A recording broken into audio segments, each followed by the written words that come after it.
Welcome to the Happiness Happens podcast. I'm Simona Nicole, host of the show, mindset coach, and motivational speaker. I've made it my mission to help you get unstuck, shift your mindset, and understand your worth to help you live your most purposeful life. Each week, I will bring you an idea, guest, or a positive thought that will leave you inspired and empowered to win your life. We decide the stories we tell ourselves and where we invest our energy. I'm so grateful you popped in. Now let's dive in. Hello, everybody. Welcome to this week's episode on the Happiness Happens podcast. What a beautiful day for a new episode today. And I really hope that this is finding you on an absolutely wonderful day. I hope that you are so excited to dive into today's episode. I'm very excited to bring you today's guest because I think that there's going to be a lot of key learnings in here for you all to take out of this episode because there's a lot about just grit and perseverance. And so I'm very excited to introduce you to Sarah. And Sarah overcame 7 hip surgeries, alcohol, drugs, weight loss, and depression. She goes by Mergoddess, and she is on a quest to compete at the 2021 Paralympics in swimming. And having a positive mindset has really led her to become a transformation coach and helping others create their dream life as well. For Sarah, happiness is a choice, and when we can accept where we are in this moment, this is where the transformation begins. Sarah, welcome to the podcast. I'm so excited to have you here today. Hi, thank you so much. I'm super excited to be here as well. Me too. I would love to hear a little bit about your journey that's brought you to where you are today.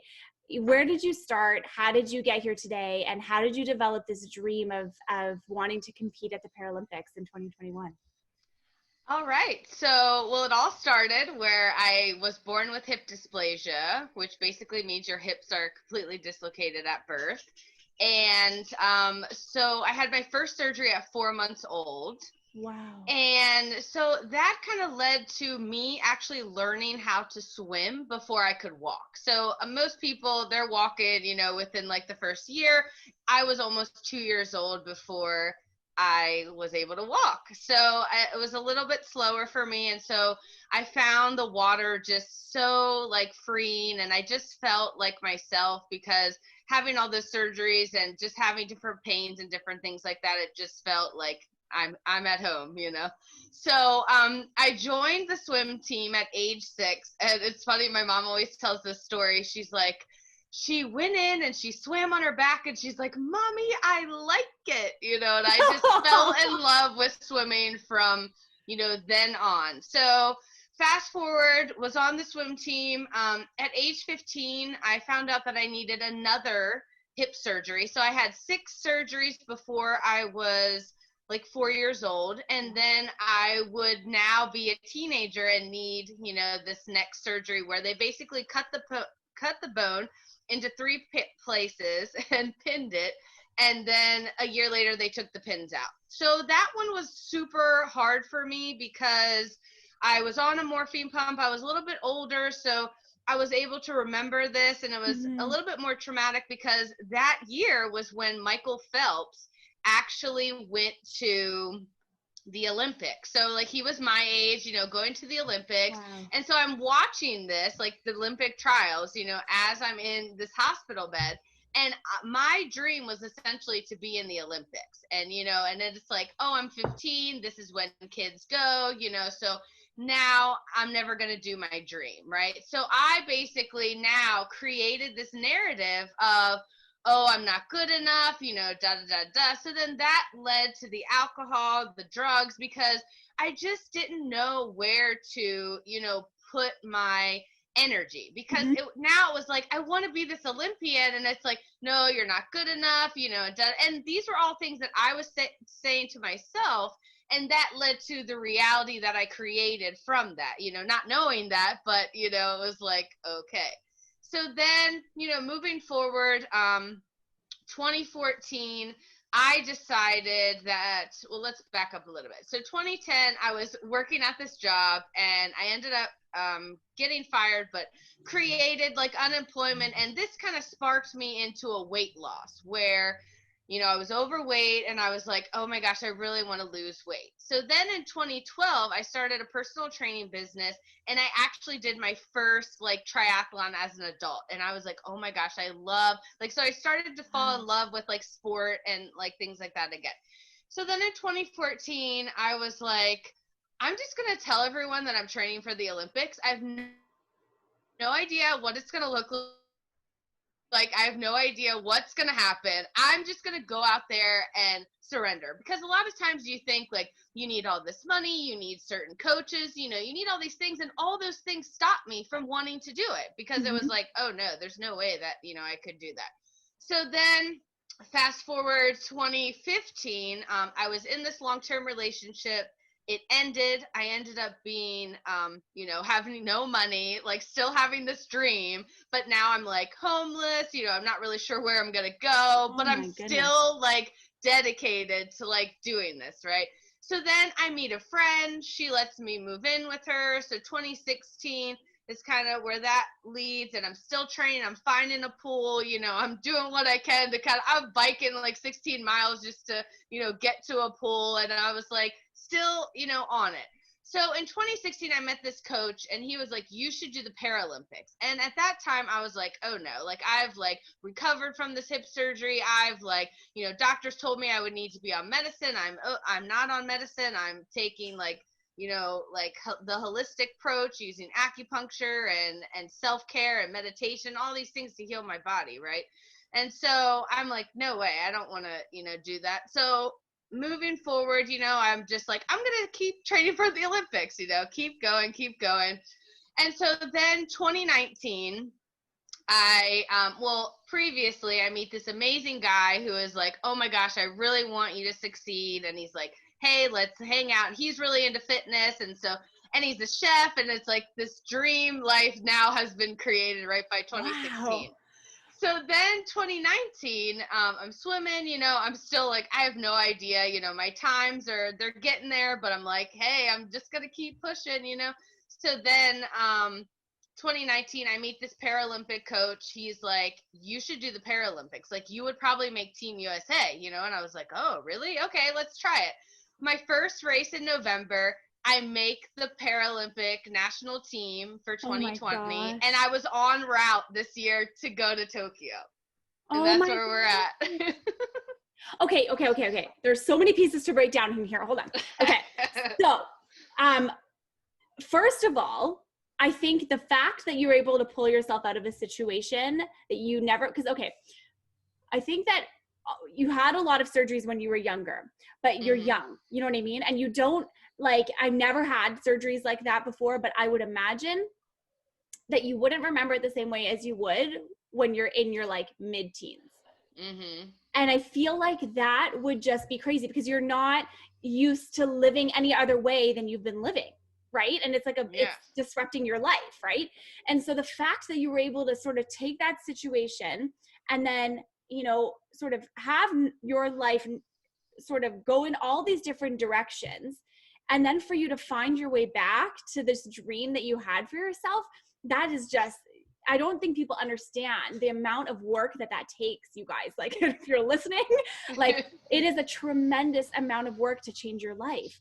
And so biggest kudos to you for doing that, because like you were saying, you could have just taken all of the circumstances that you told you shouldn't and never have done it. And then you never would have been where you are today. So you're actual living proof that when you just take that next step, and when you just believe in yourself, like just enough, that you can achieve the dream that you want. And I just think that's absolutely incredible.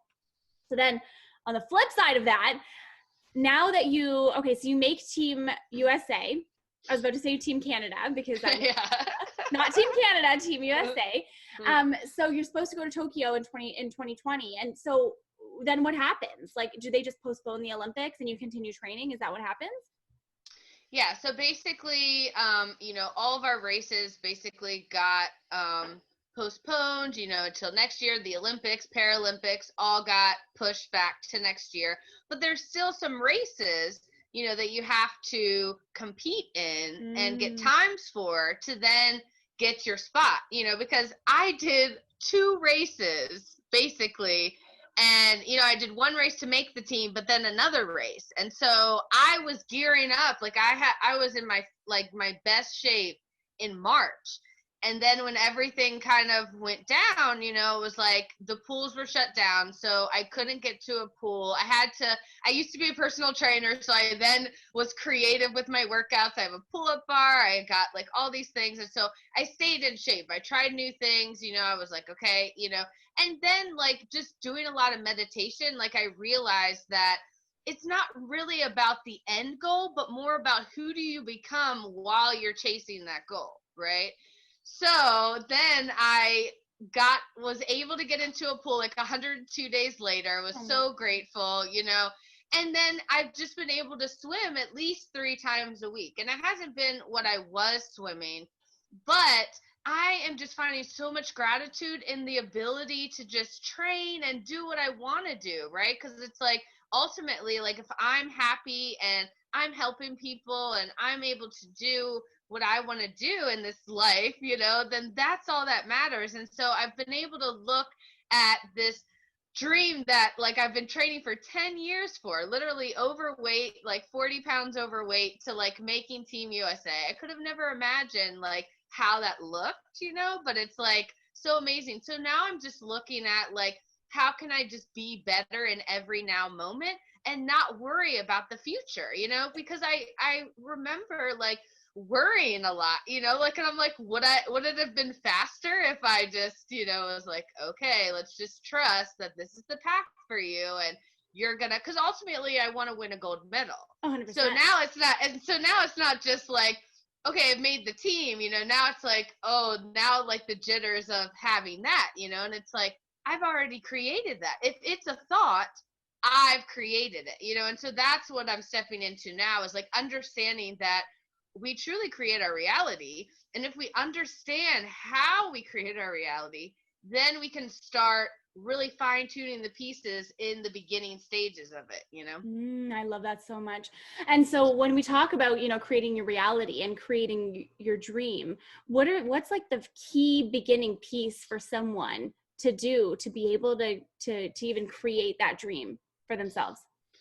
Well, first of all, you have an idea, right? So if it's like weight loss, or, you want to be this book writer or whatever it is, right? It's just a thought. It starts as a thought. And the more that you have that thought, you then start to believe it, because I didn't believe it. I mean, remember, it took me like 15 years, to really like, or even like just to really comprehend that I wanted to do this. And and I had to accept that like I could do it my way. It didn't have to be how other Olympians did it, or how other people did it, and so that's where it is to like have the thought and then start to understand that by having that thought, you get to have it, and even if you don't believe it, you still will get these things that start happening, all of a sudden, like, I'm interested in health, I cut out fast food and alcohol, and it's like these little things that just like get me to where I want to go. It's like the little yellow brick road, and it's like, oh, let's do a little scarecrow here and a little, but in the end, Dorothy literally finds her way back home, right? But she like had to go through these little experiences. So the understanding of knowing that we get to have what we want, but it's understanding that and then going through the process of allowing yourself to not believe it. And then when you allow yourself to believe it, it's like this beautiful thing that, really just this feeling that is so exciting inside, because I mean, I really was like, I thought I was crazy, I'm like, no way, there's no way that I could do this, and then to accept that it was a different way. It looked different, but the whole point was to represent my country and be a great swimmer and share my voice to help people that are in this position where they're like, I have this dream, but like, I don't really know how I'm going to do it, and I'm like, hey there, just take the first step, of like, I don't know how I'm going to do it. Cool. And then see where that will lead you. Oh, I love that so much. And it's such a good point. Everything that you said there was like, I was like fireworks going off in my mind because it's so true. And I think that so often what happens is people like stop themselves before they're even about to start, right? So you have this dream and you're like, okay, let's take Olympics, Paralympics, whatever. It takes an incredible amount of training to be able to do that. And a lot of discipline, I would imagine. And, you know, you hear from what other people tell you, you hear how challenging it is, how difficult it is, how, you know, it's impossible because only certain people get to make it and all that kind of stuff. So then you start to like listen to other people's story about what your reality could look like. And so kind of what you're like essentially like saying without saying it is like stop listening to other people's reality, or so other people's choices of what your reality looks like, because like there's no reason why you can't be that. Like there's no reason why. Who's to say? Exactly. And I mean, and it'll look different, right? But it's Mm-hmm. like when we have this narrative, like I've been really like playing with narratives recently, because even if it's like you talk to someone, right? And they're like, for instance, like it's a Friday and like everyone's told you that like Friday is like bad traffic, right? And so then like that person's like, well, I got to make sure that, you know, I get you at a certain time because it's Friday, you know, and it's traffic. I'm like, who said that? You know? And it's like when you start to like really question like everyone in your reality, you know, you really start to look like, why is that? Like, who said that that had to be that? And it's because we tell the same story over and over and over, and then it's a reality, and we're like, oh, well, how do I change that? You know, and it's like, well, I change it by understanding that I'm passionate about doing this. Like, I love swimming. Like, I feel like I'm a mermaid, you know, and I'm best when I'm in the water. So why can't that be my job? You know, why can't that be something that I get to do in this lifetime? You know, and it was so hard for me to accept that. And that's kind of where Mergoddess, the name Mergoddess, was literally like my mermaid self and my goddess self actually uniting as one and being okay and like living my truth, you know? That's so good. I love that. How long have you been helping, you know, people transform their lives and accessing their dreams? So I've been doing, I mean, it feels Like a whole forever, lifetime? you know? Yeah, it feels like forever because like all the jobs and things that I've done, it's always been able to help someone, whether that's swimming or personal training. But now I've kind of taken the avenue and I'm helping people with their menu, their movement, and their mindset. So looking at three categories in our life and looking at how they can basically develop, you know, who you are, you know, as a person. So in 2017 I switched to a plant-based diet, and by switching to a plant-based diet, like it really like has like elevated a lot in me, you know. And so I realized, like, what if like the food I'm putting in my body has something to do with it, the thoughts that I'm putting in my mind have something to do with it, and the way that I'm moving my body, not just moving my body like a robot, but more moving my body with intention, you know? Yeah. So basically, since 2018, I have started applying this concept with others, you know, to help them like really manifest their reality, you know, because it's like we're constantly wanting all these things, but we forget about that, like this vessel that we have right here is like the greatest thing. And the more that we work on ourselves, it's effortless to share with others because we're already doing it in our life, you know? I really, really like that. I think especially on the topic of, you know, manifesting what you want for your life, I think that a lot of the time it can sound like a really complicated idea for a lot of people, because it's like, how do I do that? But I think that, you know, yeah, how could someone start to do that? Like, what do you need to let go of? What do you need to welcome in order to be able to start to manifest the things that you really want? So I would first start with becoming aware of your thoughts and like understanding that like your thoughts have a lot of power, you know, So whether true. it's like whatever you're writing down, whatever you're listening to, you know, you start to become aware of it because we're always manifesting all the time. I mean, it literally takes like 17 seconds and then poof, thing that could happen. You're like, no, I don't want to do that, but we don't It's know so true. because we're not conscious of it, but like, so for me, when I started really diligently saying, okay, what am I thinking about? Oh my gosh, I'm thinking about yesterday. Well, how is yesterday helping me? And so I start dissecting like a scientist, I'm like, okay, why am I thinking of this?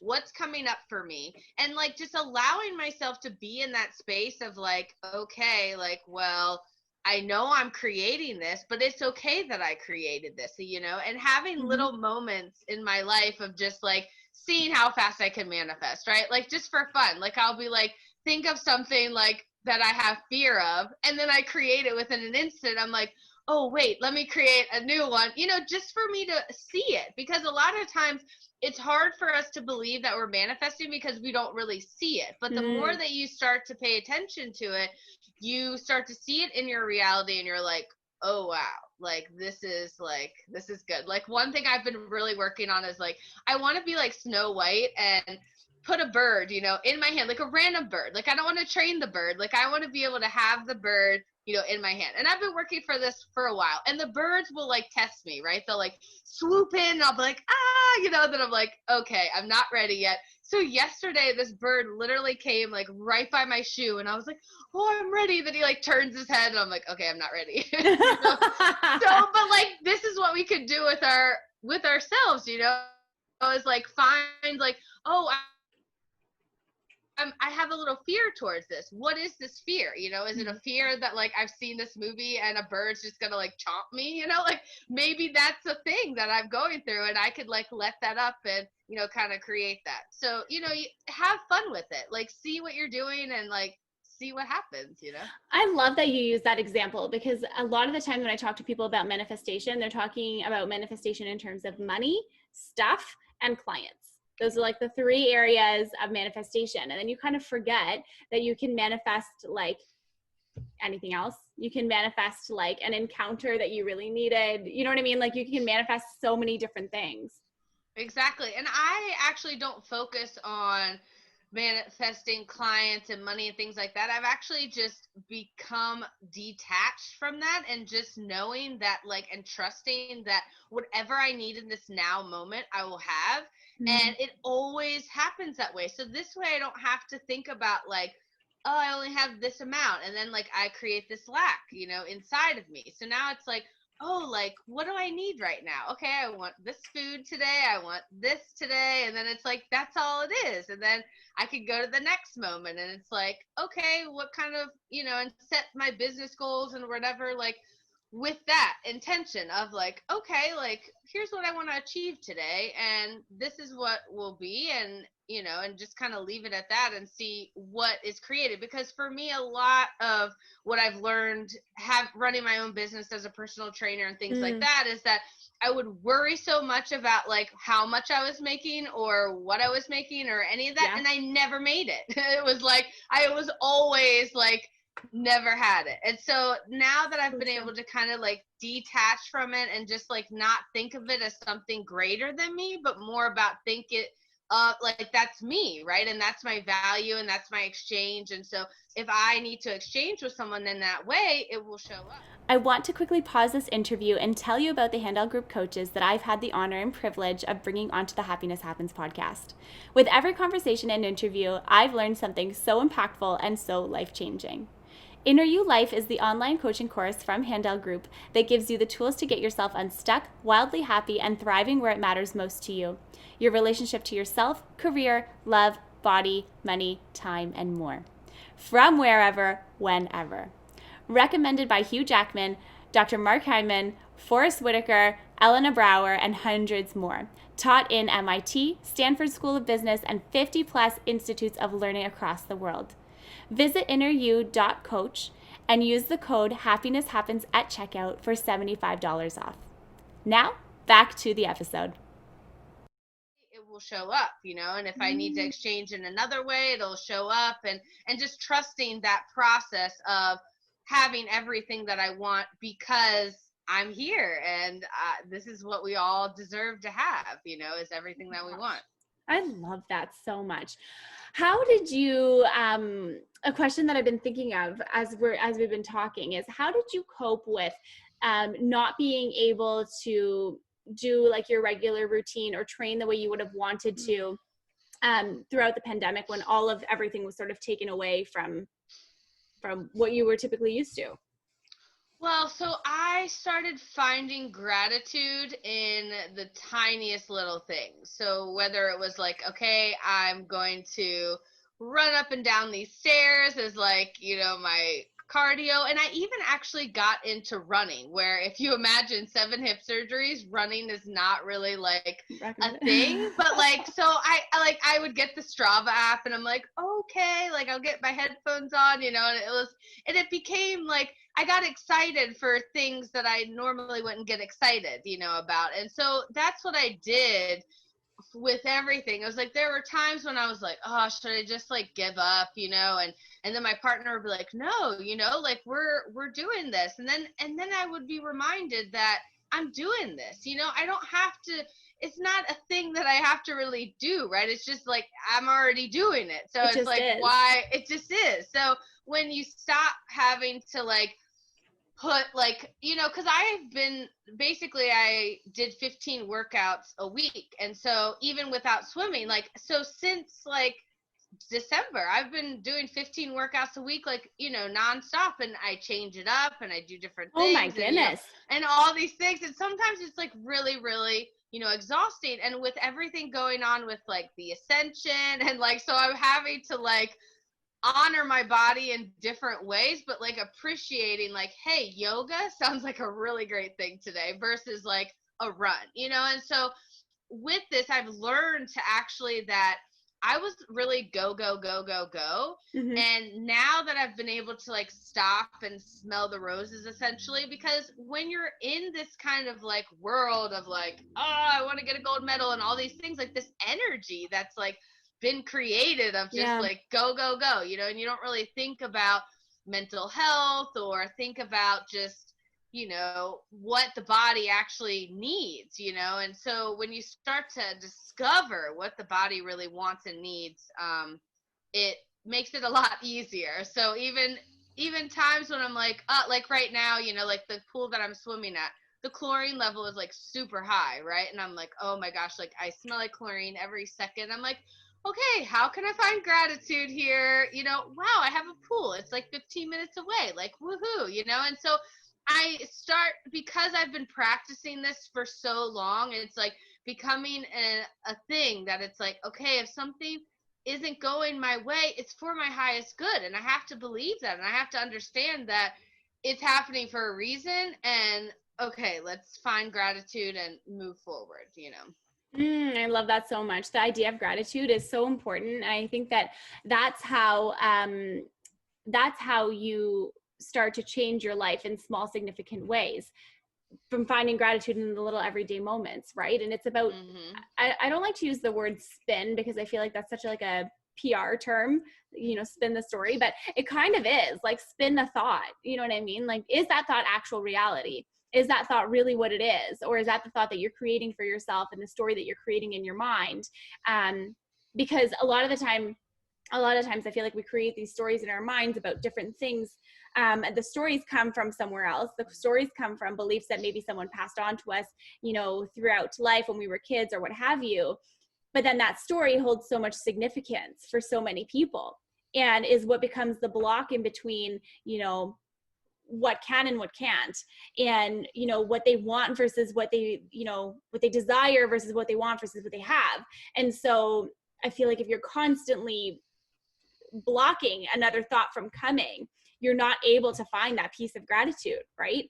Exactly. Yeah. How did you start to redefine like self-love for yourself? I mean, you've gone through some pretty crazy things with, you were talking about drugs and alcohol, the different surgeries and that kind of thing.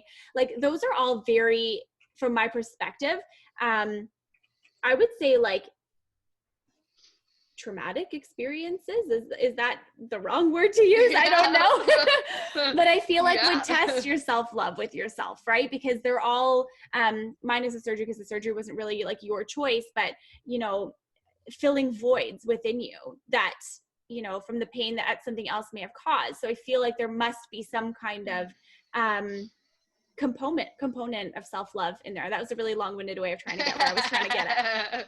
Well, so it's interesting because like through all those experiences, I was not conscious of self-love. The only way that I became conscious was when I had the really big breakup. We were together for 9 years. It was like a really, I was really attached. And,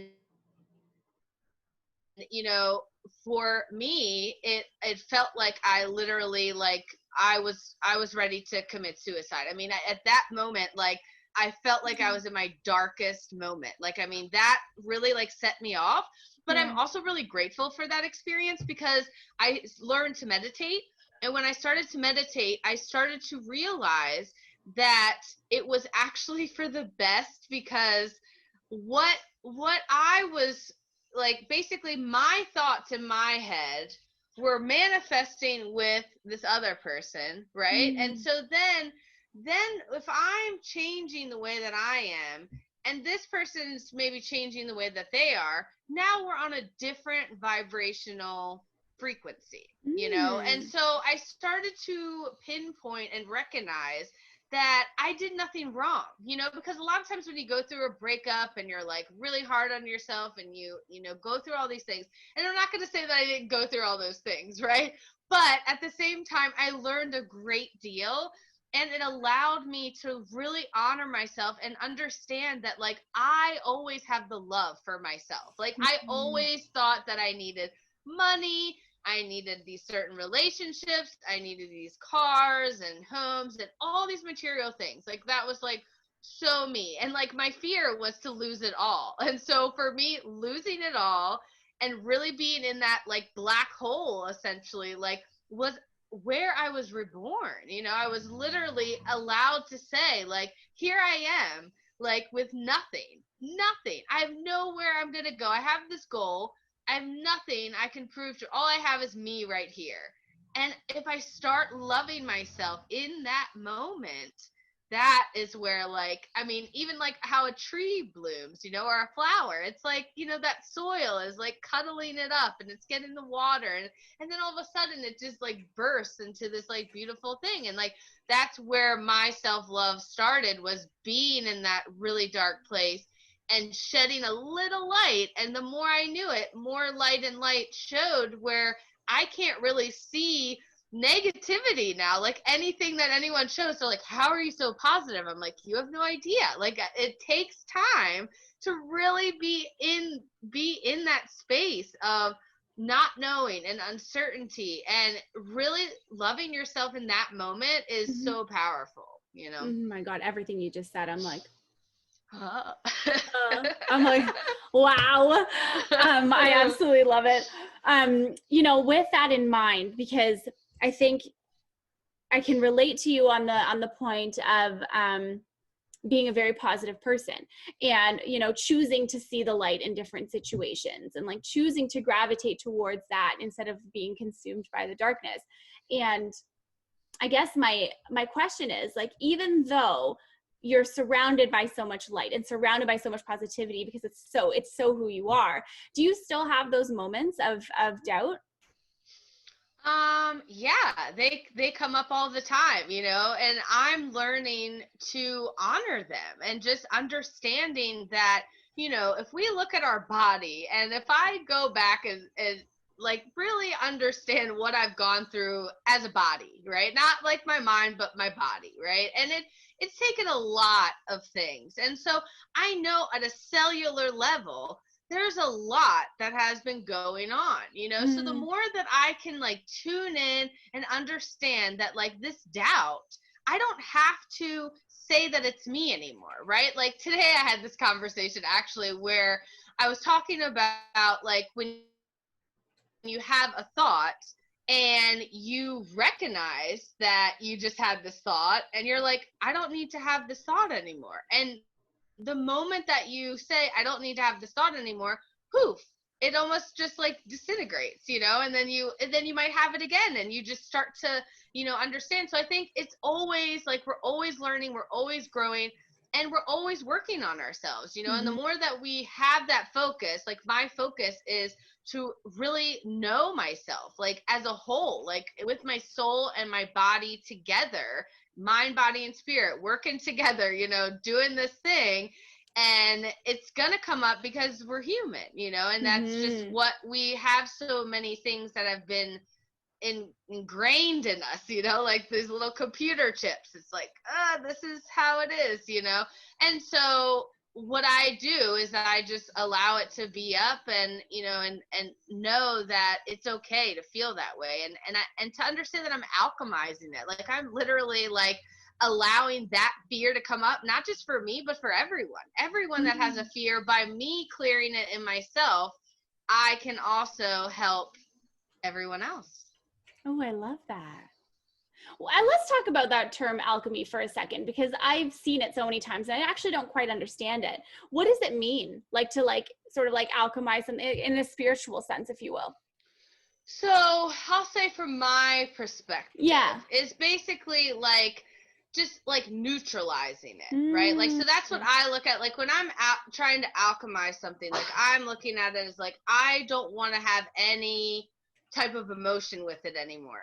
I want to look at it as like, this is like neutral. Here's a doubt coming up, what can we do? All right, we don't have to do a thing. And we could just look at it as this great thing that we get to do, and start to shift our perspective of seeing it in a different way, versus looking at it as like, fear is coming up, like, what do I do? Like, fear is coming up. Okay, like, what can I do in this now moment to change that perspective, to neutralize it, so I don't give it any more energy, right? Because a lot of times when we say, it's fear, it's doubt, and we start to give energy, we're still giving energy to that emotion, and it can still run its course in a later time. So if we're trying to nip it right here, we want to look at it as like, okay, I'm here, I'm present, I'm feeling it. All right, now I want to let it go. Let's let it go and, move forward from that. And then it'll come up all the time, but that's how we are able to neutralize it and understand that it's just a thought. We put the emotion behind it so that it meant something, That's such a good point.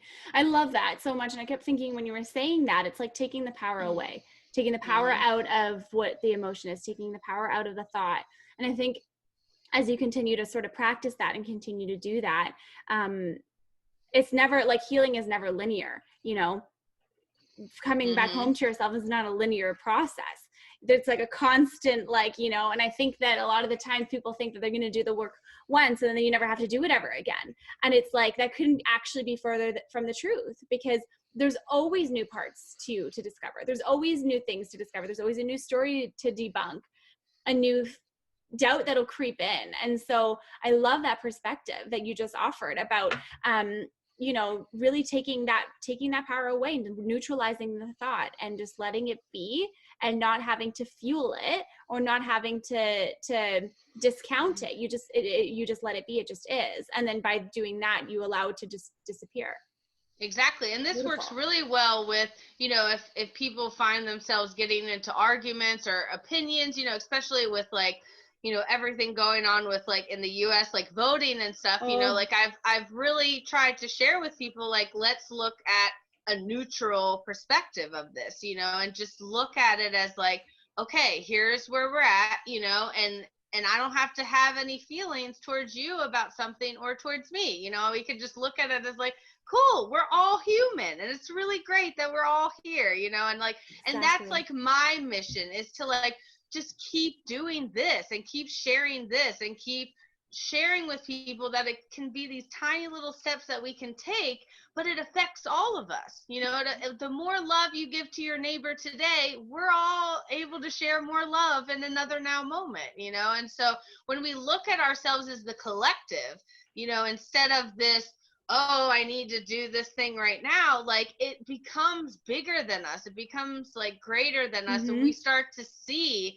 that like our now moments matter, not just for me, but for you, and everyone listening and beyond, so. Oh, it's so true. And I think that paired with the fact that, everyone has their own beliefs, everyone has their own thoughts, everyone has their own opinions. And so, if you're able to hold space for somebody else that you disagree with, let's say, and you don't give it any more thought than that, you actually change the outcome or the course, and you choose a different way. You know what I mean? Like you just choose, you choose to show that love and that compassion instead of trying to be like, no, I'm right, my opinion is right, you're wrong.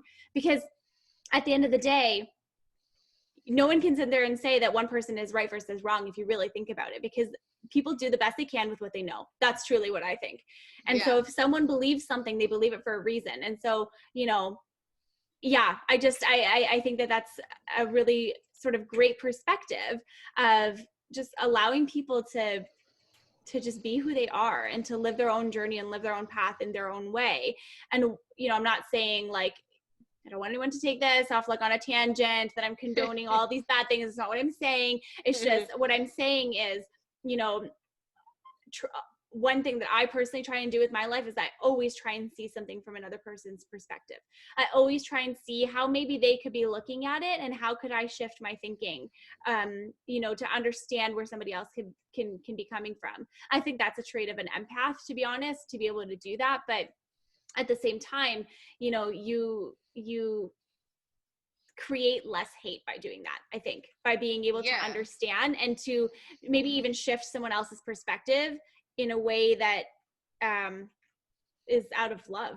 I don't know. Yeah. I mean, it's a great thing to, because like, if you think about it, like if we all came here and we were the exact same, that would be so boring, but it's like now, like, because like, because right now, like I'm envisioning like new earth. And so like new earth for me is like we all are like loving each other and we're like honoring each other's truths, and it's like this really fun thing of like how people are having fun. And so like I'm already in that space, so I'm treating people as such, so I'm like, hey, cool, you like to do this, I don't have to do this, like me not being involved in something and you being involved in something, it's cool, it's perfectly fine. Like that's really exciting that you like to do that, so I believe that this is where we're shifting into a place where we are going to honor each other and really understand that it's okay to be different and we're all the same and different at the same time, so I love that. I love that. Sarah, I want to ask you a question, and it's a question that I ask all my guests when they come on the show. And it's, how can you create a little more happiness in your day every day starting today? Well, one, you could listen to your 10-minute meditation, right? Oh. Thank you. So really, like, you could start by just taking one deep breath and just pausing for a second and allowing yourself to feel how you feel in that moment. And that moment, just like throwing a rock, in a thing, it could like ripple and it can like triple and it can do all these things. So my tiny tip, one deep breath is all you need, and the rest is yours because it'll go down in history. I love that so much. I love that. Where can our listeners find you? Because I know they're going to want to learn more. So I'm on Instagram, Mergoddess11. And I have a website where I have talks with other people, and you can read my blog. I like writing about my experiences, things. And it's mergoddess.wordpress.com. And I'm also on Facebook. You can find me Sarah Bofinger or Mergoddess11 there as well. And Twitter too, Mergoddess1. But like they're all kind of, I try to link them all together, and 100%. have fun with it. So yeah. I love that. Well, I'll put all of those in the show notes so that everyone can just very easily get connected with you. So I guess I have to ask before we wrap up, our conversation today. How does this 2021 Olympics look for you? Like, will we be seeing you on Team USA? Do you have to try out again, or like how does that work?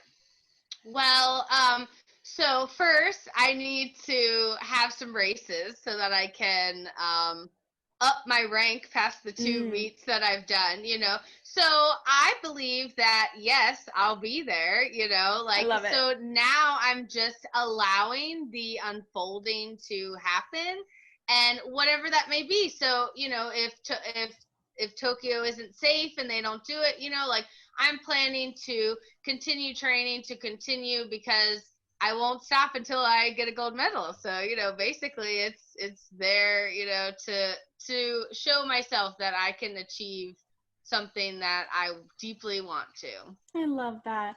Thank you so much, Sarah, for being on the show today. Thank you. Thank you so much, everyone, for tuning into this week's episode on the podcast. I hope that you love this episode as much as I did. Please go back to the beginning, listen to it again, pick out all of the beautiful wisdom and knowledge that is jam-packed in here, you guys. Like, it's so beautiful that Sarah shared all of this with us today. And share it with someone that you know needs to hear this message. Let us know that you're listening. Tag us, send us messages. Just let us know what you love about this episode, because I really want to know what's resonating with you. So I am wishing you an absolutely beautiful week, beautiful day ahead, and remember that happiness happens when you're least expecting it. Thanks so much for being here today. I hope these words have brought you inspiration, insight, and a bit more happiness. Please leave a comment or a review if this episode resonates with you. I would be so grateful. Until next time, remember that happiness happens when you're least expecting it.